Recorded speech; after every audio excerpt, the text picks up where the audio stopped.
Sehr geehrte Damen und Herren, liebe Freundinnen, liebe Freunde, herzlichen Dank für das Kommen. Das ist heute ein spezieller Tag, es ist also ein Kulturevent. Wir werden daher die einleitenden Reden auf ein Minimum beschränken.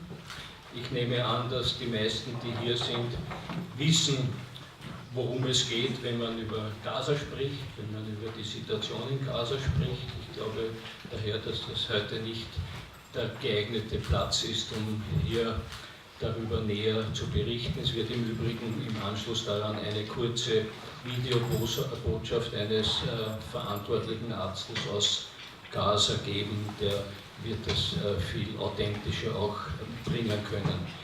Nochmals herzlichen Dank. Es ist also eine gemeinsame Initiative der palästinensischen Ärzte und Apotheker in Österreich und der Gesellschaft für österreichisch-arabische Beziehungen. Es ist ein Vorbereitungsevent für ein Projekt, daher ist es auch ein Spenden-Event. Es soll heute ein Teil des Budgets hereinkommen, um Anfang nächsten Jahres ein österreichisches Ärzteteam nach Gaza entsenden zu können. Österreichisches Ärzteteam meine ich, dass das ein gemischtes, auch ein gemischt ethnisches Team sein wird. Es werden österreichische Ärztinnen und Ärzte und es werden selbstverständlich auch arabische und palästinensische Ärzte mitfahren, sofern die Machthaber in der Region die Einreise gestatten. Das ist nicht immer planbar, welcher Palästinenser von den Israelis als Good Guy oder als akzeptabler Guy oder Bad Guy. Daher wissen wir das nicht. Daher fangen wir jetzt schon an, weil wir eigentlich schon in den nächsten Wochen ganz konkret das Team zusammenstellen und eben dann die Reiseformalitäten, die Passformalitäten beginnen.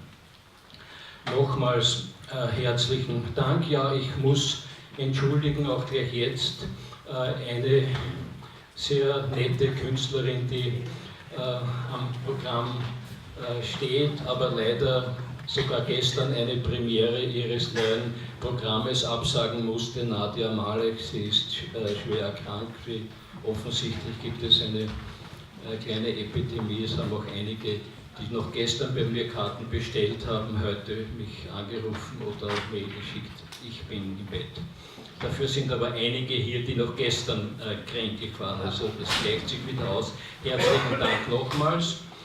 Und es wird jetzt nach mir kurz als Vertreter der palästinensischen Ärzte und Apotheker Raed Zabach sprechen. Und nach Raed Zabach wird es dann eine Videobotschaft geben vom stellvertretenden Chef der Union of Healthcare Committees aus Gaza. Das ist unsere Partnerorganisation in Gaza. Die betreiben dort eines der größten und aktivsten Spitäler, das Al-Aula Hospital, wo wir dann mit unserem Team auch hinfahren werden, um zu arbeiten. Nochmals herzlichen Dank und nun Raed.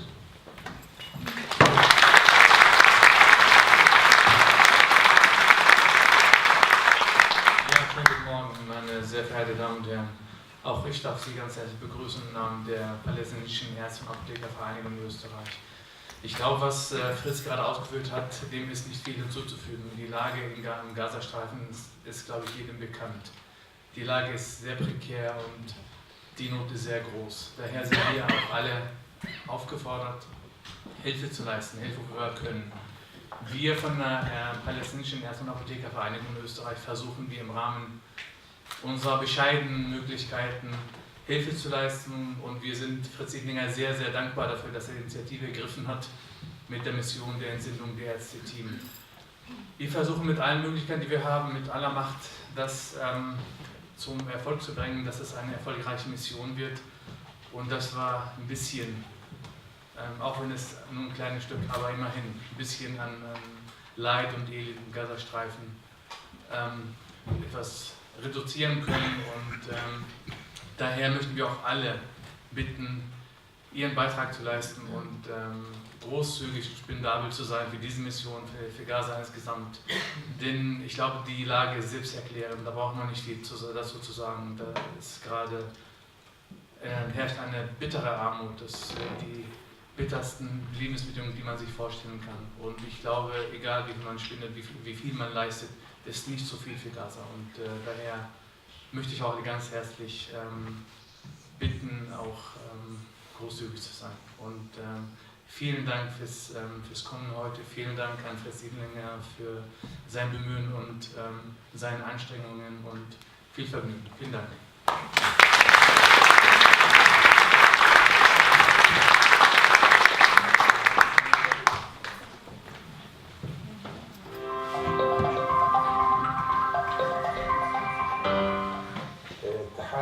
العمل الصحي مؤسسة أهلية تأسست في العام 1985.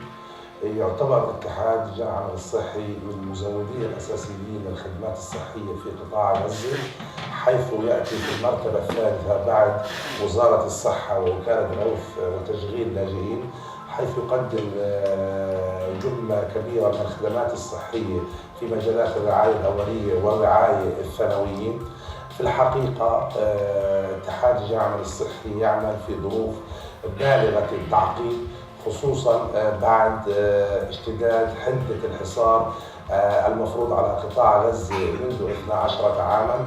في العامين الأخيرين أصبحت الظروف في قطاع غزة ظروف معقدة جدا، حيث هناك ارتفاع في معدلات الفقر والبطالة، حيث تشير آخر الإحصائيات إنه نسبة البطالة في أوساط الخريجين وصلت ل 87%، وفي أوساط الشباب وصلت إلى 79%، ونسبة الفقر وصلت إلى 57%. هذه الظروف تفرض علينا في اتحاد لجان العمل الصحي بذل المزيد من الجهود ومضاعفة الجهود من أجل الاستجابة لحاجات ومتطلبات المجتمع الذي نعمل به، حيث أنه كلما ارتفعت حدة الحصار زاد الطلب وزادت حاجات الناس للخدمات الصحية التي تمثل حاجات أساسية وإنسانية في المقام الأول للعديد من الفقراء والمهمشين. مطلوب منا دائما أن نضاعف جهودنا من أجل الاستجابة لهذه الحاجات. منذ انطلاق مسيرات العودة في 30 من مارس آذار في العام 2018 أعلن اتحاد لجان العمل الصحي الطوارئ في جميع مرافق الاتحاد، وجند كل الإمكانيات المادية والبشرية لمواجهة هذا الحدث العظيم، حيث نشر فرقه الصحية في جميع نقاط التماس للتشاور والتنسيق مع وزارة الصحة، وشارك بشكل فعال في غرفة العمليات المشتركة التي أعدتها وزارة الصحة لمواجهة هذا الحدث الهام. منذ بداية الأحداث وحتى الآن أصيب أكثر من 23,000 مصاب وجريح، وسقط أكثر من 220 شهيد. استطاعت فرق اتحاد لجان العمل الصحي أن تقدم خدماتها إلى 2393 مصاب، وأجرت أكثر من 180 عملية جراحية في مرفق مستشفى العودة. هذه النسبة مثلت ما نسبته 10.4 من إجمالي الخدمات المقدمة للمصابين والجرحى في قطاع غزة. ولعل الدور الأبرز لاتحاد لجان العمل الصحي في مسيرات العودة يعود للمرفق الأهم والأضخم والأكبر في اتحاد لجان الصحي، وهو مستشفى العودة الذي قدم خدمات استشفائية لأكثر من 1088 مواطن. هذه الخدمات مثلت ما نسبته 34% من إجمالي الخدمات الاستشفائية التي تقدم في منطقة شمال قطاع غزة التي يقع فيها مستشفى العودة.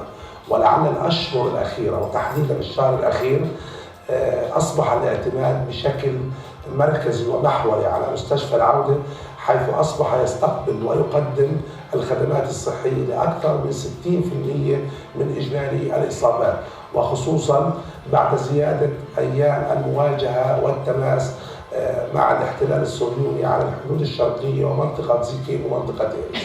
لعل التحدي الأبرز الذي يواجه المواطنين في قطاع غزة هي تلك الآثار التي تتركها بعض الإصابات الصعبة التي تدمر الأنسجة والعظام للعديد من الجرحى، حيث تشير آخر إحصائيات أن هناك أكثر من 1500 مصاب بحاجة لعمليات ترميمية تصل إلى 48 شهر حتى يتشافى هؤلاء المصابون بشكل كامل. بالرغم من حالة الطوارئ القائمة حاليا في اتحاد العمل الصحي، إلا أن اتحاد العمل الصحي حافظ على دوره الأساسي والاستراتيجي في تقديم خدماته الصحية بالمجان للفئات التي تحتاج هذه الخدمات على مدى وسعة قطاع غزة من خلال مرافقه السبعة، والأهم منها مستشفى العودة التي ما زالت تقدم خدمات الاستقبال والطوارئ والخدمات التشخيصية والعلاجية وخدمات الجراحة العامة وجراحات التنظيف. إن اتحاد العمل الصحي يتطلع دائما لمد يد العون له حتى يتمكن من الاستمرار بدوره الرئيسي في تقديم الخدمات الصحية للمواطنين بشكل عام في قطاع غزة وللفئات المهمشة والفقيرة على وجه التحديد.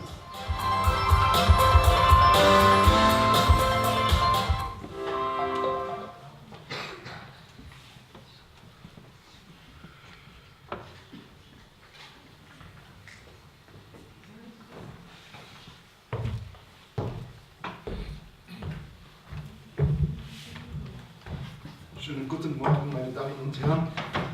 Danke, dass Sie zahlreich gekommen sind. Ganz am Anfang ist ein bisschen entgangen.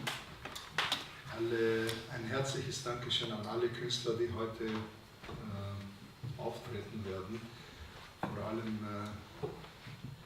alle Künstler treten umsonst auf, eben für dieses Anliegen. Und es ist heutzutage nicht selbstverständlich, dass Künstler umsonst auftreten für einen guten Zweck. Und dafür möchte ich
O ihr Schlingel, ihr Kinder von Gaza, ihr, die ihr mich immerwährend gestört habt mit eurem Geschrei unter meinem Fenster, ihr, die ihr jeden meiner Morgen mit Hektik und Chaos erfüllt habt, ihr, die ihr meine Vase zerbrochen und meine einsame Blume vom Balkon gestohlen habt.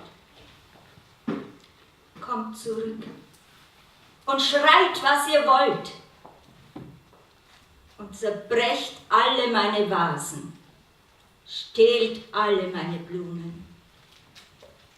Nur kommt zurück, kommt doch zurück.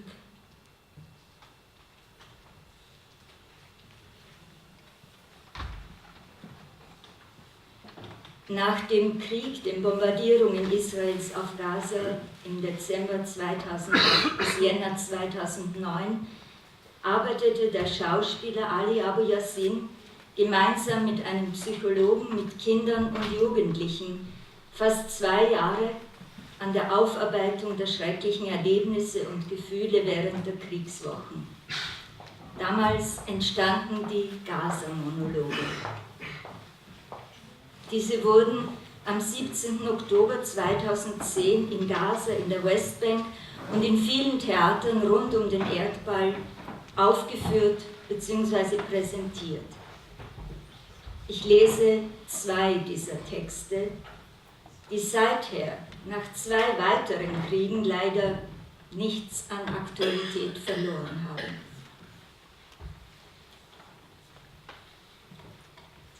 Suha, damals 14 Jahre alt. Gaza verändert sich täglich. Deshalb verändern sich auch meine Träume. Jedes Mal, wenn ich einen Schritt vorwärts mache, gehe ich 100 zurück. Als ich während der ersten Angriffe von der Schule heimging, erkannte ich die Straßen nicht mehr. Da stand plötzlich ein Mann vor mir und fragte mich: Weißt du, wo dein Haus ist? Ich beschrieb es ihm und er brachte mich heim. Ich ging schnell hinein und fragte meinen Papa: Papa, warum hast du mich nicht abgeholt? Mama sagte: Es ist normal, geh lernen. Ich sagte ihr: Es gibt keine Prüfungen, Mama, der Krieg hat begonnen. Am Nachmittag traf es das Regierungsgebäude in unserer Nähe. Mama sagte: Es ist normal. Wir sind gewöhnt, was uns geschieht. Wir liefen zu unseren Nachbarn. Jeder wollte sich selbst retten. Minuten später kamen die Verwandten unserer Nachbarn. Und das Haus war bald gestopft voll, mehr als 100 Leute. Noch immer sagte meine Mama: normal. Am nächsten Morgen ging Papa Brot kaufen. Er stand 6 Stunden angestellt und kam mit einem Pack Brot heim. Jeder von uns bekam einen halben Laib. Noch immer sagte meine Mama: normal. An diesem Abend beschlossen meine Eltern, ins Krankenhaus zu gehen, um die Verwundeten zu besuchen. Ich ging mit ihnen. Im Krankenhaus sahen wir viele Körper. Zu 4 lagen sie auf einem Bett, unter und übereinander. Erst dann sagte meine Mama: Das ist nicht normal. Der Krieg ist nicht vorbei. Der Krieg ist groß. Und mit ihm wachsen meine Ängste. Immer fürchte ich einen neuen Krieg. Wenn ein Ballon zerplatzt, erschrecke ich. Wenn ein Auto stark bremst, springe ich 20 Meter weit. Und wenn ein kleines Kind schreit, weine ich mit ihm.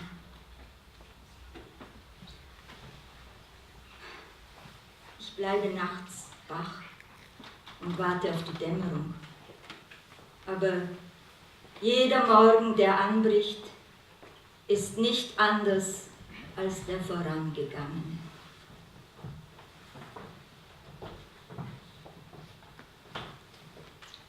Hannah, 15 Jahre.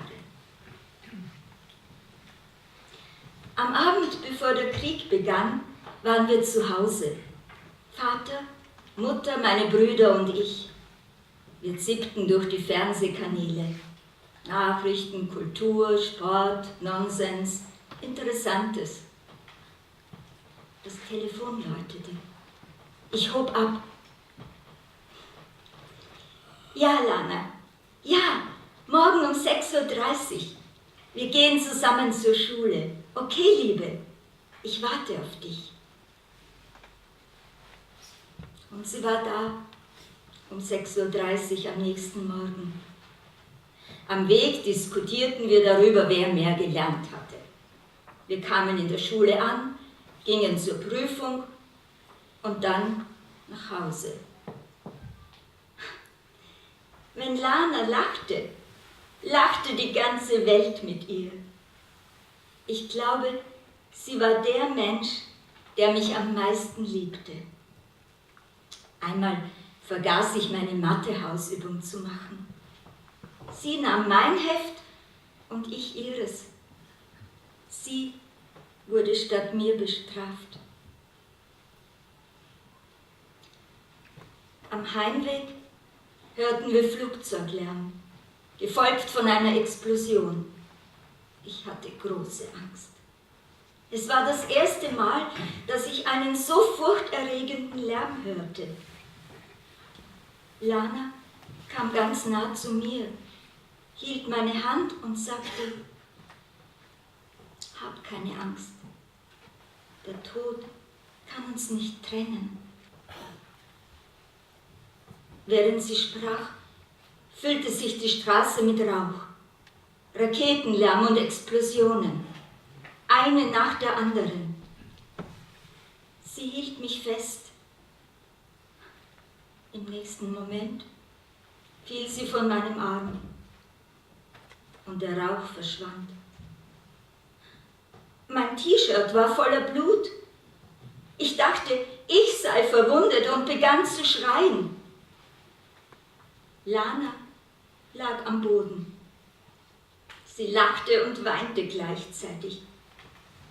Ich hielt ihre Hand und wieder sagte sie zu mir: Fürchte dich nicht. Der Tod kann uns nicht trennen. Und ihre Hand fiel aus meiner. Menschen standen um uns herum und ein Ambulanzauto kam. Sie wollten sie aus meinen Armen nehmen. Ich hielt Lana fest. Der Notarzt sagte: Das war's, lass sie. Gott habe Erbarmen mit ihrer Seele. Ich schrie und wurde ohnmächtig.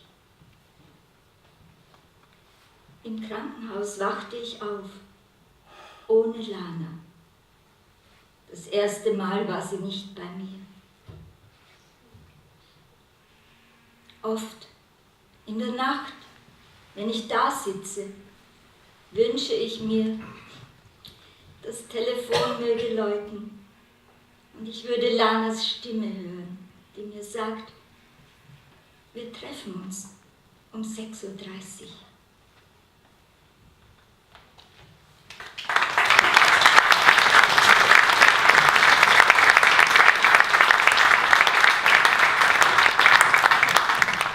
أنا إنسان بسيط لم أضع يوما على كتفي مدفعا. أنا لم أضغط زنادا طول عمري. أنا لا أملك إلا بعض موسيقى توقع، ريشة ترسم أحلامي وقنينة حبر. أنا لا أملك حتى خبز يومي وأنا بالكاد أشبع، إنما أملك إيماني الذي لا يتزعزع وهوى يكتسح الكون لشعب يتوجع. Ein einfacher Mensch bin ich. Ein einfacher Mensch bin ich. An keinem Tag setzt dich auf meine Schulter ein Geschoss. Niemals, mein Leben lang, habe ich den Abzug eines Gewehres betätigt. All, was ich besitze, ein Hauch von Musik, die nachhallt und inzwischen ein Handy. Eine Pinsel, die meine Träume zeichnet. Ich verfüge nicht einmal über mein tägliches Brot und kaum kann ich meinen Hunger stillen. Aber mein Glaube ist felsenfest, unerschütterlich.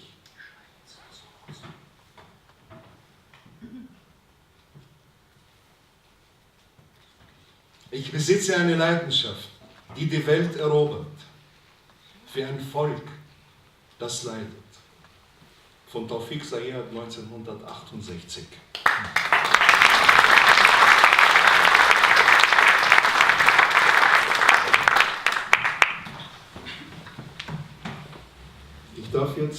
Kollegen Peter Rosmann auf der Bühne bitten.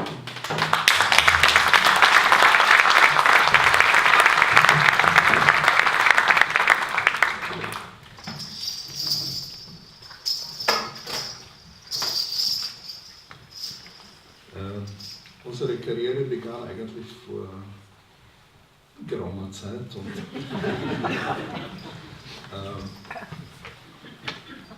und angefangen hat es auch mit einem Lied, heißt Marakeb, also Boote oder Schiffe. Und dieser Text habe ich als einziger Text als Fischerlied aus Palästina. Und das ist nur antiquarisch, also ich habe es nur als Text gekriegt, weil es hat mich interessiert. Palästina hat doch eine Meeresküste und von dieser Meeresküste habe ich keine Lieder. Und Marakeb war eigentlich ein Text aus den 30er Jahren letzten Jahrhunderts. Und diesen Text habe ich auf einer österreichischen Alpinhütte vertont. Also das Diaspora hat doch irgendwo einen Vorteil. Und mit diesem Lied sind wir eigentlich weltbekannt geworden. Ja. Und der Text kommt aus Gaza übrigens.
طريق نص البحر وليد بريق يا ربي مش أحسن من هالطريق من هالطريق من هالطريق من هالطريق من هالطريق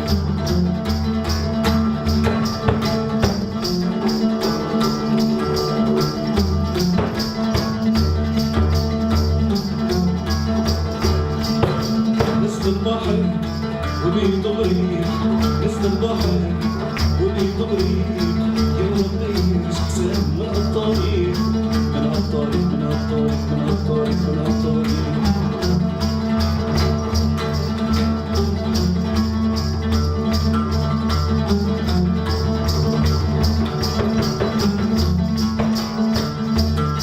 نص البحر لو لحم حرام نص البحر لو لحم حرام لو لحم حرام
Also wir wissen, dass es vormittags ist, aber es handelt sich um einen Salat namens Fattoush.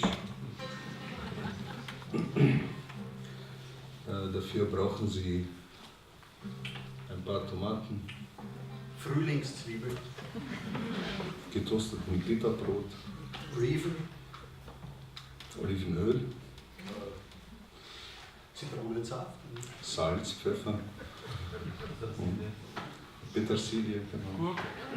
Radieschen, Vogelsalat. Bitterbrot hatten wir schon? Haben wir. Auch getoastet haben wir es. Ja. Und das Ganze einfach fein würfelig schneiden und zusammenmischen. Und das schmeckt am besten in der Fremde.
Ich bin von dort. Ich bin von dort. Und ich habe Erinnerungen. Ich bin geboren, wie die Leute so geboren werden. Ich habe eine Mutter und ein Haus mit vielen Fenstern. Ich habe Brüder, Freunde und einen Kerker mit einer kalten Fensterluke. Und ich habe eine Welle von den Möwen geraubt. Ich habe meine eigene Umgebung. Ich habe einen Grashalm mehr und einen Mond am äußersten Rande des Wortes, die Nahrung der Vögel und einen unsterblichen Ölbaum. Ich bin zur Erde gekommen, bevor die Schwerter über einen Körper kamen und ihn zum Gastmahl machten. Ich bin von dort. Ich gebe den Himmel seiner Mutter zurück, wenn er um seine Mutter weint. Und ich weine, damit die zurückkehrende Wolke mich wiedererkennt. Ich habe, um die Regel zu brechen, jedes Wort gelernt, das geeignet ist für das Blutgericht. Ich habe die ganze Sprache gelernt und habe sie zerlegt, um ein einziges Wort zu formen, das lautet Heimat.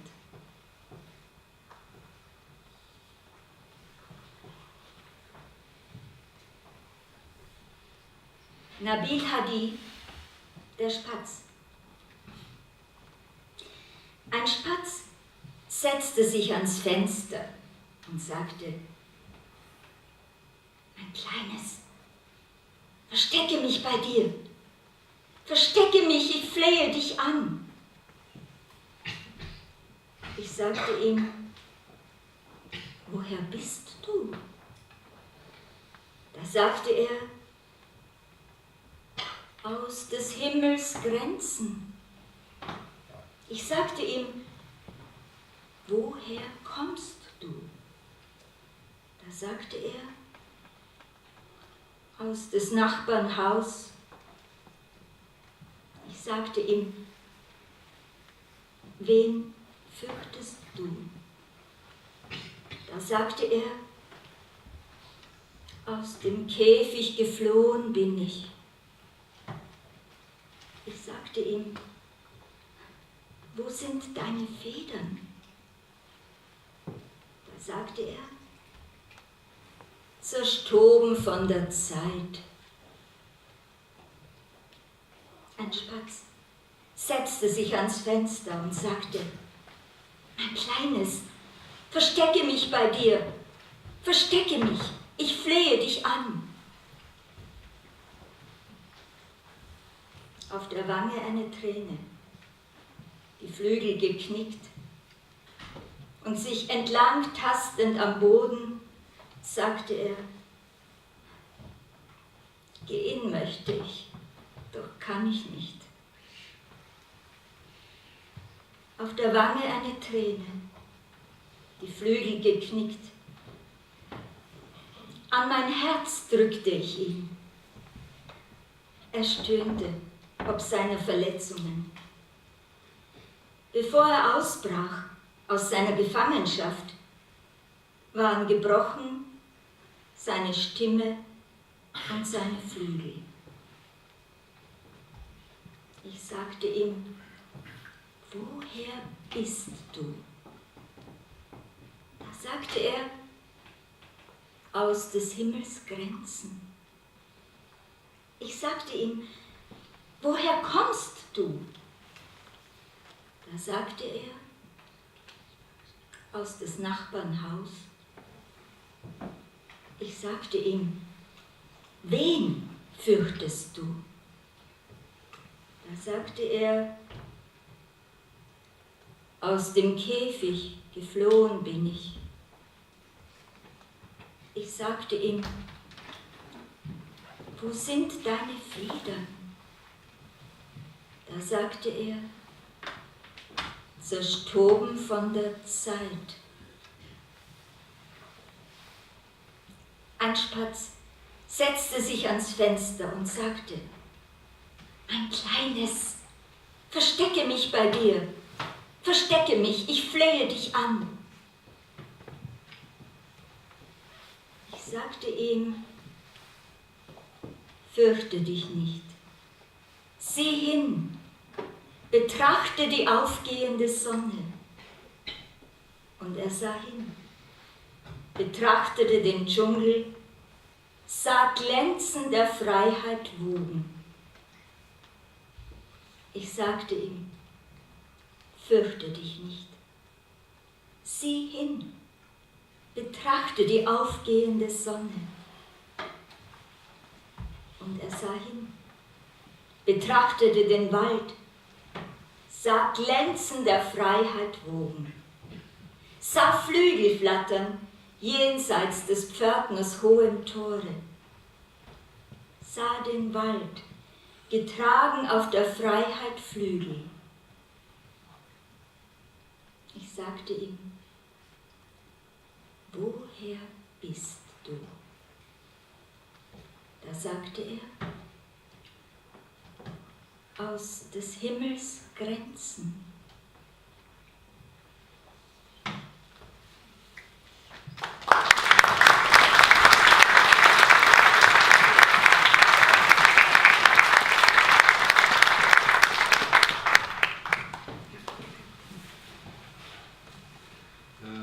Ich darf auch einen Freund auf die Bühne bitten, Paul Gulder.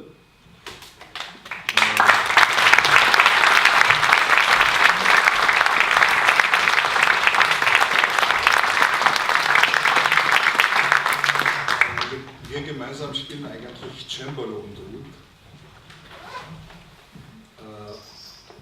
Aber da es ein Fundraising-Event ist, wollten wir nicht schleppen, deshalb benutzen wir es.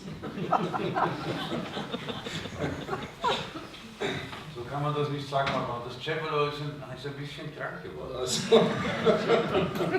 plötzlich erkrankt. Ja, genau. Ja, so muss man das machen, wenn man eine Benefizveranstaltung streitet.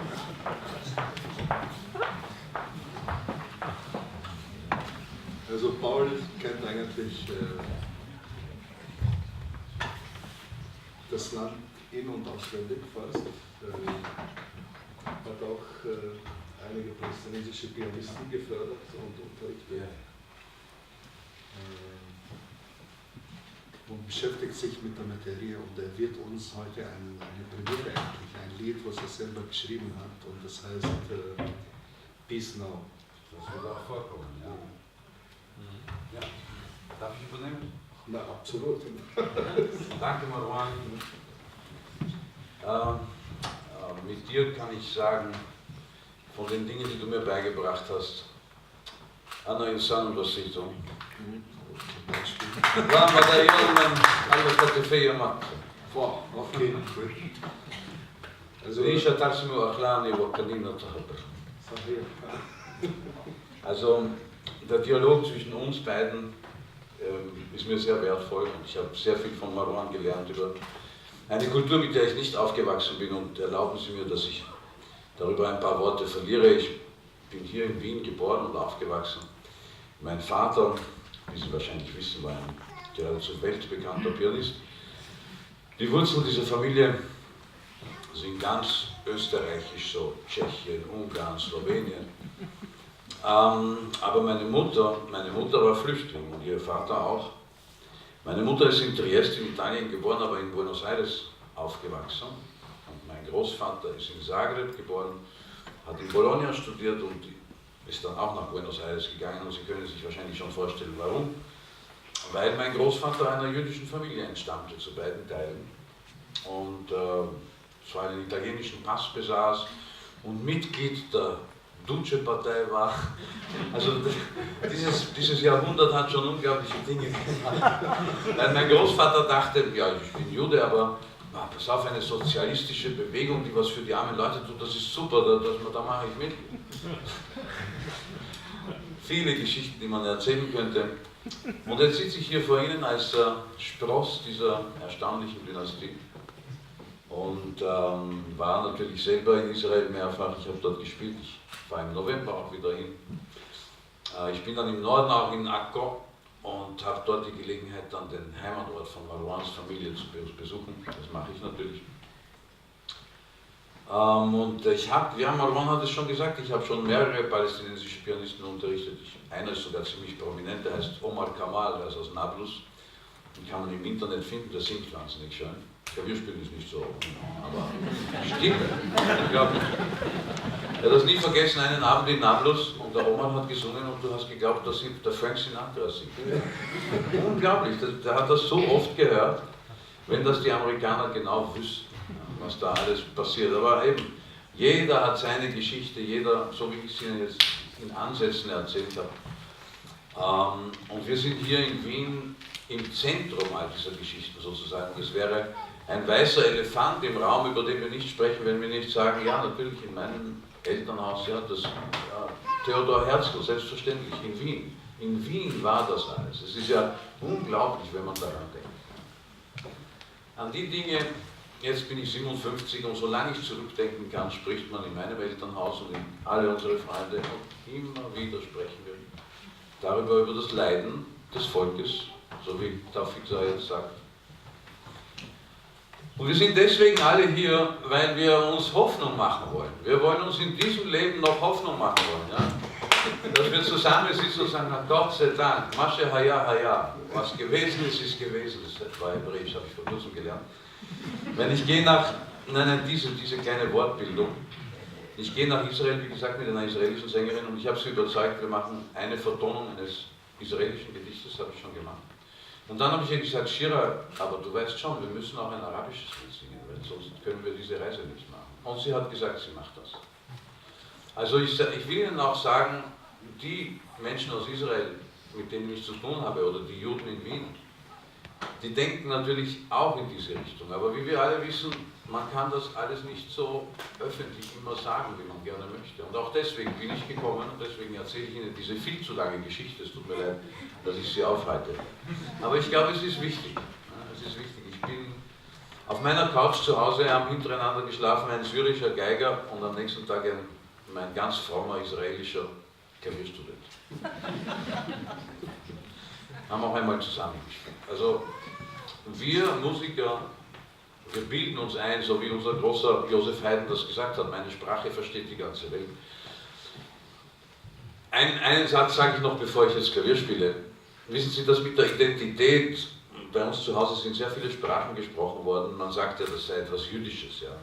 Das glaube ich ja nicht, aber Englisch und Französisch und Spanisch und ich habe Ahnung von Ungarisch und Tschechisch und Polnisch spreche ich sehr gut und ich kann ein paar Worte Arabisch, auch Japanisch oder Koreanisch, wenn es darauf ankommt. Natürlich alles nicht besonders gut oder manches gut, manches nicht so gut. Ich will damit sagen, ich definiere mich nicht darüber, welche Sprache ich mehr oder weniger gut spreche. Ich definiere mich schon darüber, was ich in welcher Sprache auch immer denke und sage und handle. Ja.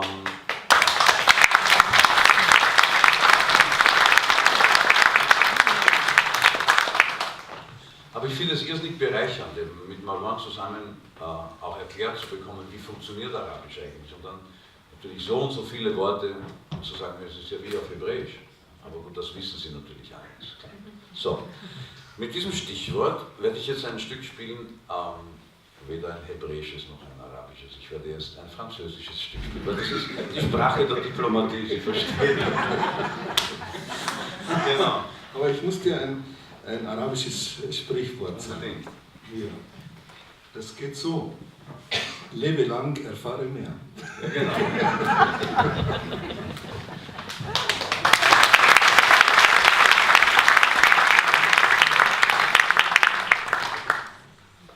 Das Stück ist aus dem 18. Jahrhundert, stammt von einem französischen Zeitgenossen von Johann Sebastian Bach. Er ist François Couperin. Und sein Stück heißt Les Barricades Mystérieuses oder die geheimnisvollen Widerstände oder Abgrenzungen. Checkpoints auf Palästina. Kann man ja noch. Das ist normal, das ist normal.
Ja,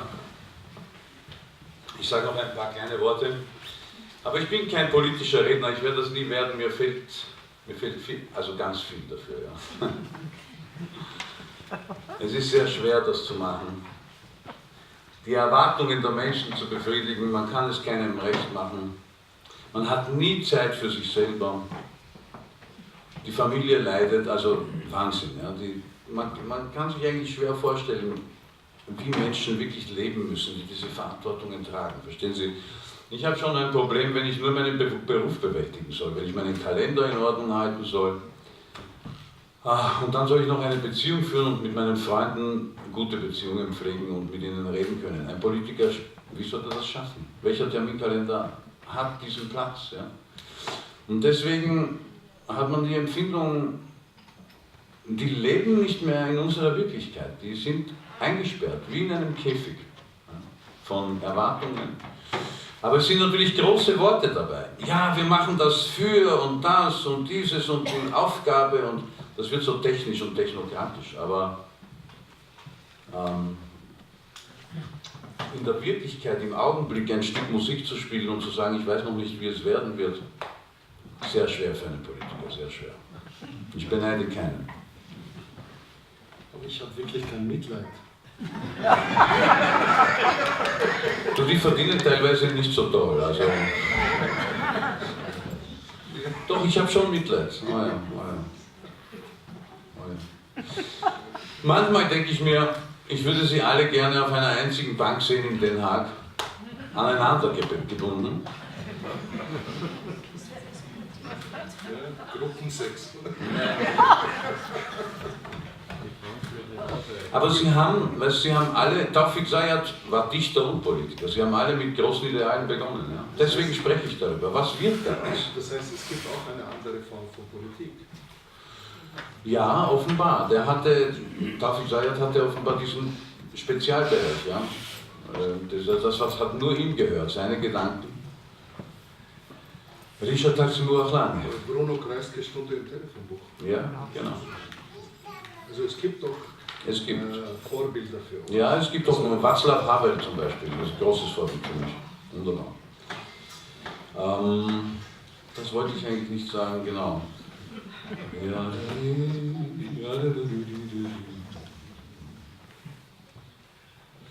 Ja.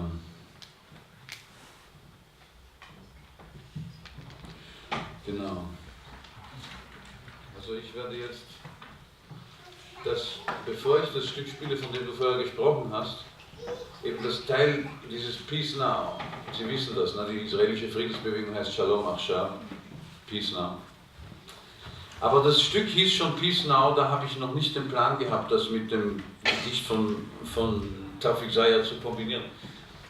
Wir denken in unserer Kunst, in unserem Leben so in bestimmten Richtungen und setzen Schritt für Schritt und sind vorsichtig und hoffen, dass es dem oder jenem eine Hand reicht und der bekommt Hoffnung davon oder beginnt, seine eigenen Gedanken zu denken. Aber Sie wissen das alles, das ist bekannt. Ich singe jetzt etwas Schönes aus der Tradition meiner Mutter, wo es um Frieden geht. Es ist mir sehr wichtig, das zu tun. Sie werden das verstehen. In Wien hat man diese Sprache natürlich öfter gesprochen.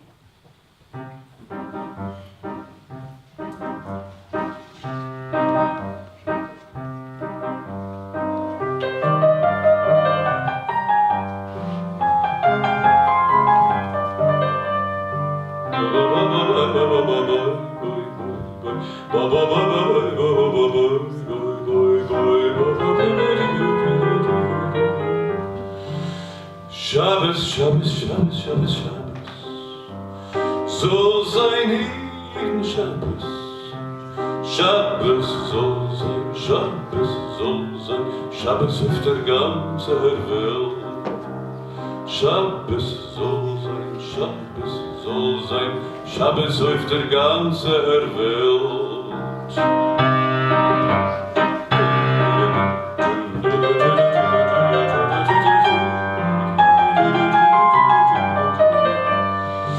Jontef, Jontef, Jontef, Jontef, soll sein jeden Jontef. Jontef soll sein, Jontef soll sein, Jontef auf der ganzen Welt. Ein Feiertag soll sein auf der ganzen Welt. Und jetzt soll der Frieden sein auf der ganzen Welt. Schulem, Schulem, Schulem, Schulem, Schulem, soll sein jeden Schulem.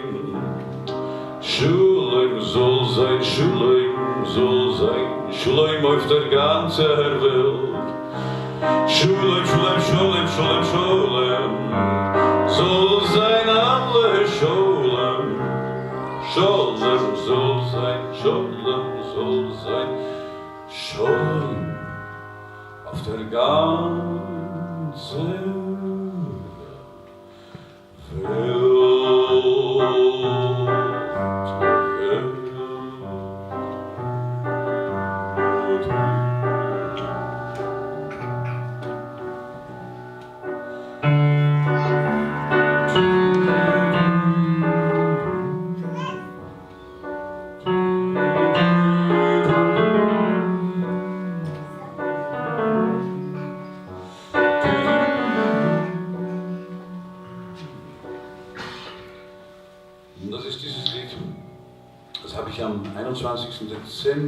Am 16. Dezember 2016 geschrieben. Da habe ich zum letzten Mal mit einem sehr guten Musikerfreund von mir telefoniert an einem Tag und wurde sehr traurig. Dann begann ich das Lied zu schreiben und 2 Stunden später habe ich das Radio aufgedreht und habe erfahren, dass ein Verrückter in Berlin mit dem Lastwagen in den Weihnachtsmarkt gefahren ist. Und dann habe ich den Titel gegeben. Peace Now, Salam Al-An. Shalom Achshav.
Mahmoud Darwish. Wir lieben das Leben. Auch wir lieben das Leben, wo wir nur können. Wir tanzen zwischen zwei Märtyrern. Zwischen ihnen pflanzen wir für die Veilchen Palmen oder errichten ein Minarett. Wir lieben das Leben, wo wir nur können, und stehlen dem Seidenwurm einen Faden, um einen Himmel aufzuspannen und die Reise einzuzäunen. Wir öffnen das Gartentor, damit der Jasmin als schöner Tag auf die Straßen hinausgeht. Wir lieben das Leben, wo wir nur können. Wo immer wir uns niederlassen, sehen wir schnellwüchsige Pflanzen. Wo wir uns niederlassen, ernten wir einen Toten. Wir blasen auf der Flöte die Farbe der fernen Ferne, malen auf den Staub des Weges ein Wiehern und schreiben unseren Namen Stein für Stein. O Blitz, erhelle die Nacht für uns, erhell sie ein wenig. Wir lieben das Leben, wo wir nur können.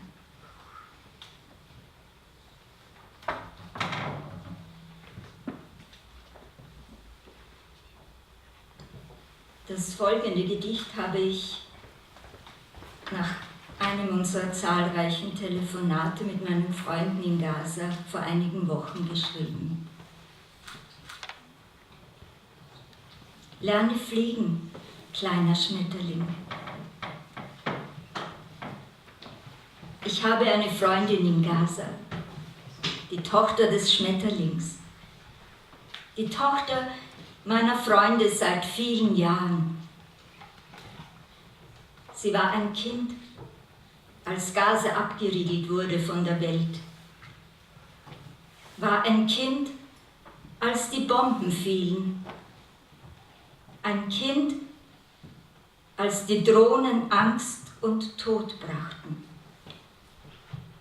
Ja, sie kennt den Tod und die Hölle. Mit ihren Geschwistern wuchs sie auf im Theater ihres Vaters, spielte mit den Geschichten und Träumen zwischen den bunten Kulissen der Fantasie. Die Freiheit wuchs in ihrem Herzen. Als im letzten Sommer die Bomben das Theater zu einem Trümmerfeld machten, starben auch die Geschichten und Träume. Da war sie Braut im weißen Kleid, stand neben den Tränen ihres Vaters, sah das Entsetzen und das Warum der Menschen und weinte. Nun trägt sie ein Kind unter ihrem Herzen. Sie ist eine starke Frau. Doch tief in ihr sitzt neben der Freude die Angst. Die Angst ist größer. Lerne fliegen, kleiner Schmetterling.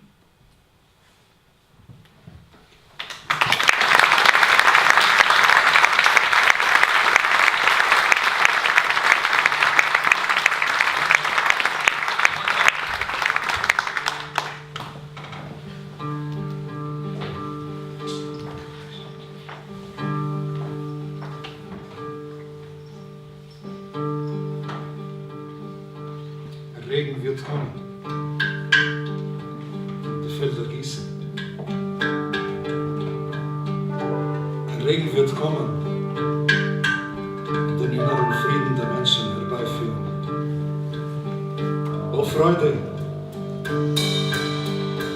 tritt herein. Unsere Sorgen sind groß geworden und unsere Geliebten sind weit weg von uns entfernt. Ein Regen wird kommen, eine Freude wird kommen.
den Weg des Friedens pflegen und auch über Palästina nicht nur in Statistiken und Angriffe und Massakern, sondern wie viel das Land auch in beiden Seiten natürlich uns Hoffnung geben kann für eine bessere Welt. Wäre ich ein Pfarrer, hätte ich gesagt, heute ist Sonntag, gehen Sie in Frieden. Dankeschön.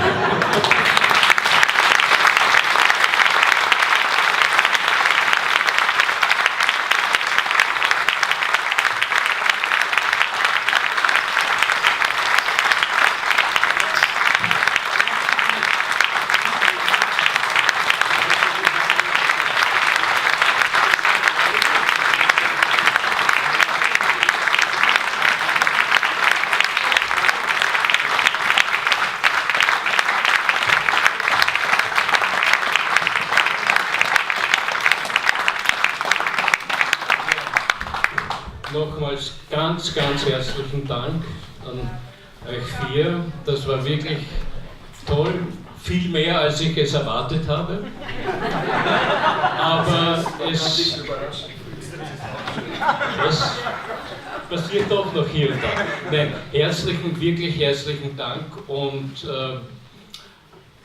wie gesagt, es wurde schon gesagt, die Angela und die drei Herren sind kostenlos aufgetreten, weil wirklich dieser schöne Tag einen ganz banalen Grund hat. Auch wir missbrauchen halt ein bisschen für einen guten Zweck Kultur und Emotion, nämlich dafür, dass Kranke und vor allem Verletzte in Gaza halt einen kleinen Beitrag bekommen, wiederum hergestellt zu werden.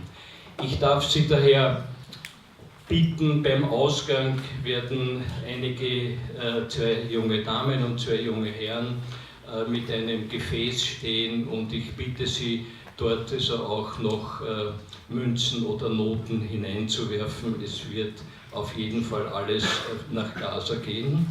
Und zu allerletzt, um bei der Kultur zu bleiben, weil es ist tatsächlich so, dass gerade Palästina eigentlich viel mehr kulturell zu bieten hat, als es in der tagtäglichen Praxis, in der Politik einfach zum Vorschein kommt. Es ist halt leider so, die Politik und die dramatische Politik der Feindschaft der beiden Völker, die sich einfach seit 100 Jahren nicht einigen können, überdeckt in Wirklichkeit so vieles an positiver Emotion, an positiver Leistung, an Kultur.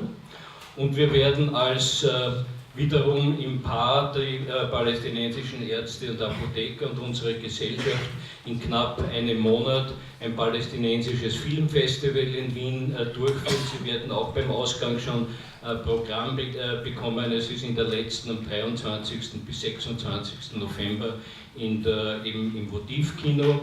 Und es sind tolle Filme, es kommen auch zwei Regisseurinnen und ein Regisseur selbst zu den Filmen nach Wien. Und es wird nach den meisten Filmen dann auch noch Diskussion geben, und zwar sicher Diskussion auch über Kultur. Wir wollen, und ich hoffe, dass wir möglichst viele von den Wienerinnen und Wienern, die Palästinenser und die Araber wissen das großteils, aber auch die Wienerinnen und Wiener, und vor allem hoffen wir, dass wir endlich einmal auch wiederum die Kulturmedien auf unsere Seite bekommen, dass sie über den Nahen Osten, über Palästina nicht nur berichten, dass dort Tod und Terror und weiß ich nicht was alles ist, sondern dass es auch eine tolle Kultur gibt. Und das werden wir mit den drei Regisseuren auch nach den Filmen in den Gesprächen vermitteln, und ich darf Sie jetzt schon einladen, uns auch dort wiederum zu besuchen. Dankeschön, nochmals schönen Tag.